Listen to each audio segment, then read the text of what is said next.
was so good. They, sir, we love you. You're great, blah, blah, blah. I figured this was going to be the easiest endorsement I ever got.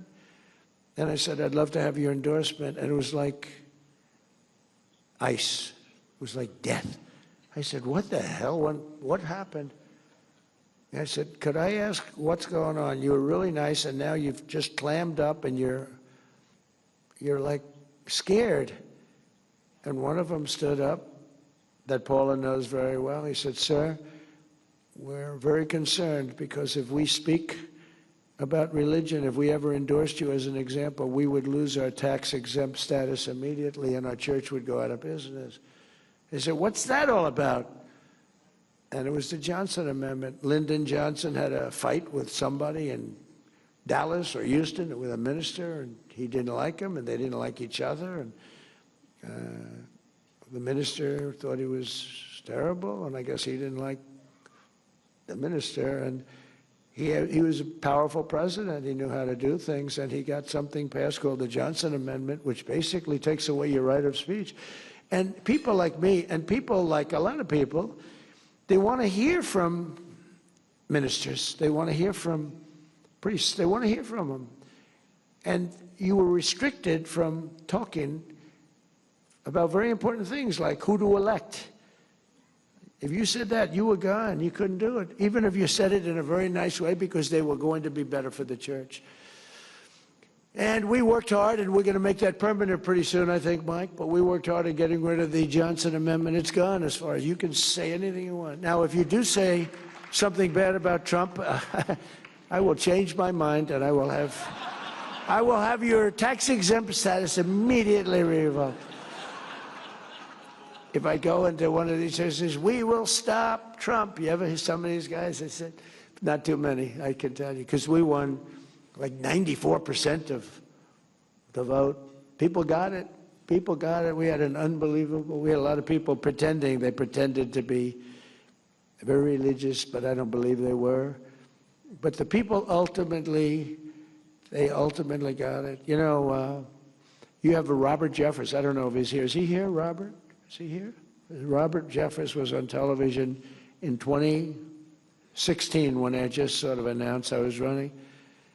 And he said, I know every candidate very well. There were 18 candidates, me and 17 others. He said, I know every candidate very well. And I know Trump a little bit, but he may not be as good with the Bible as some of them. He may not have read the Bible as much as some of them. In fact, he may not have ever read the Bible, but he will be a much stronger messenger for us, and he will get things done that no other man has the ability to get done. And I endorse him fully. And I said, you know, that guy, I didn't want to admit anything, but that was very interesting. And I think we've gotten more done, Paula, than anybody could have ever gotten done. What we've done, nobody else would have been able to do. We reinstated also service members who were thrown out of our military over religious objections. That was a big deal. They thrown out over religious objections to vaccine mandates and all of the other things. They used any excuse they could. We restored those patriots to their former ranks with full pay. We've given them full pay. They were taking advantage of it. And I really think it was over religion. I actually think that they used the vaccines as a way of really punishing people over religion. I don't know how you can vote for these people. I really don't. I don't know how you can. We passed the largest ever expansion of school choice so that every parent has a chance to send their child to a school that shares their values. And today I'm also pleased to announce that the Department of Education is officially issuing its new guidance to protect the right to prayer in our public schools. That's a big deal.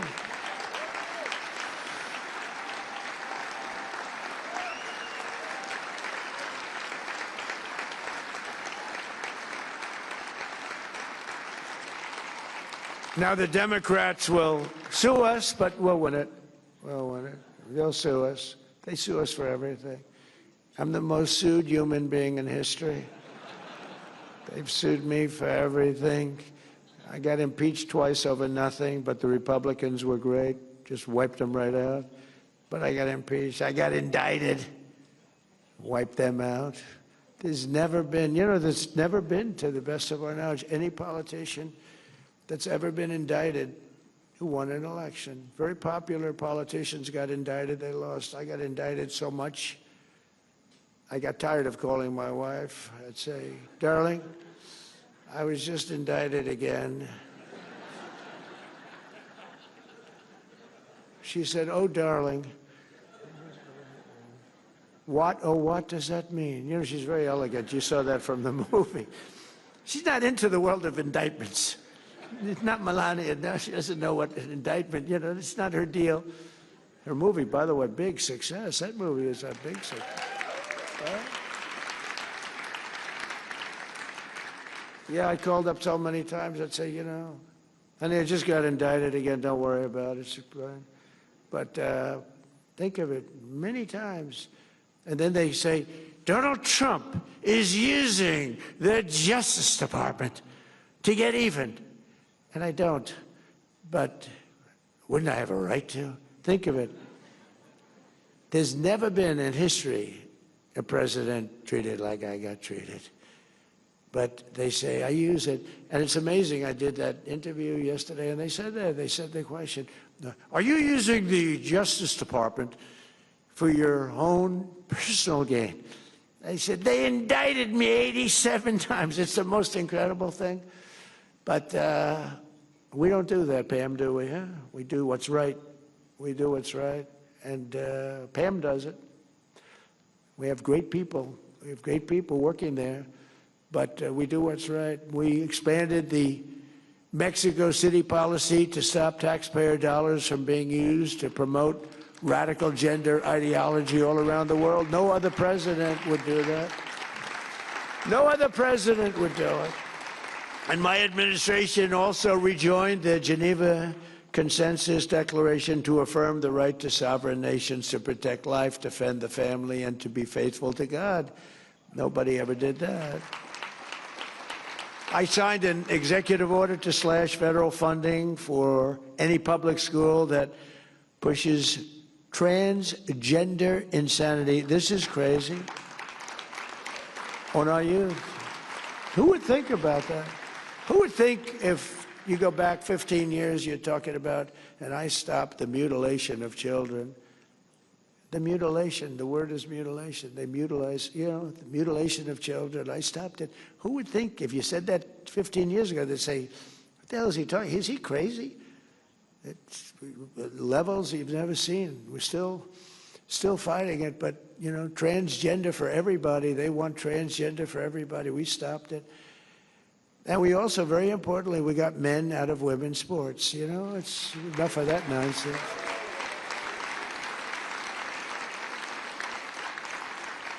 We created the White House Faith Office, first time ever, which is its 1-year anniversary this month, and headed up with Paul and Jenny and some incredible people. And we created the Presidential Commission on Religious Liberty. We do a lot. That's a great commission, by the way. That's a phenomenal commission. I signed it. Everybody wanted to be on that commission. That was really something. That was a good sign, too. And we have incredible people on it. I signed an executive order to combat the vile scourge of anti-Semitism, which is really raging, rising. Surprising. Nobody thought they'd see that happen very, very rapidly during the 4 years of Biden. And I set up an official Department of Justice task force to eradicate anti-Christian bias, because you do have a lot of that. They don't talk about that. They're always talking about other religions and other different, but a lot of anti-Christian bias, and you see it going in foreign countries. I mentioned Nigeria. There are others. We're hitting them very hard. My administration is confronting head-on the militant and really intolerant campaign that tried to drive religious believers out of public life and out of society. I mean, religious leader. And now religious leaders are respected as much or more as any leader of any type anywhere in the world. Religious leaders are respected again, and that's the way we have to have it. They really are respected again. They were having a hard time They were having a very hard time. The last 4 years previous to the one that we served, the last 4 years were brutal on religious leaders. They were brave. Some were very brave. Some couldn't take it, and a lot of people understand it. Some were brave, really brave. The Department of Justice recently charged 9 individuals for storming a church in Minnesota during a worship service and trampling on Americans' First Amendment rights. I watched that tape, and that was violent. I saw the people sitting there, Pam, and they were scared. Some were scared and some were holding up their hands like, I believe in God. But they were violent people. Screaming, your parents are Nazis. Your parents are Nazis. The people are sitting, and I thought the minister was great. He was so calm and good. They're screaming at him, terrible, right in the middle of a church service. It's got to be illegal. I mean, Pam is doing it. I'm not doing it, but Pam is doing it. And I'll tell you, people are happy with the job that's taking place because they're bad people. They're bad people. You have one Trump hater in particular that I watched his performance. It was terrible. They try and use freedom of the press and all this to get out of a criminal event. But that was a horrible thing to witness. And if we allowed that to go on, you wouldn't be able to have a church. No, everybody would be afraid to go to church. And that we are not going to allow, are we, huh?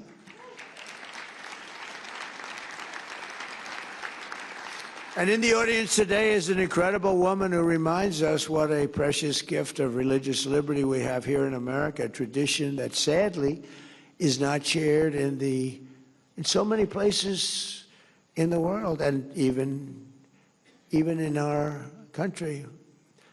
And our media is so bad. If we had a good media, it would be so much easier. But think of it, we're doing this all with a really corrupt and bad media.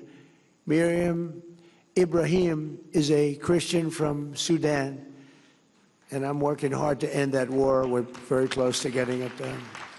That'll be number 9. If we don't get Russia, Ukraine first, but we're working hard to end that whole war. We're very close to doing it. We've almost done it. In 2014, a Sharia court in that country sentenced her to 100 lashes and death for marrying a Christian man. At the time, she was 8 months pregnant with a daughter. Miriam was ordered to renounce her faith in Christ, but she refused to do so and gave birth to that daughter, Maya, while she was in shackles, being beaten and living in a condition that nobody in this room would even be able to imagine. Believers all over the planet rallied to Miriam's cause, prayed for her protection, and successfully pressured for her release. I did that. I did that with one phone call, actually. And she had such support. It was so easy. And when I explained it to the powers that be, yes, sir, we will do it right away. I just wish I knew earlier. But it's a big world with a lot of people. Miriam and Maya are here this morning and now live safely in America, where we protect Christians. We don't kill them, we protect them. And you're getting protected better now than you've ever been protected before. So Miriam and Maya, thank you. Where are you? Are they here? They're here someplace. Where are you? Please stand up. Stand up. Thank you.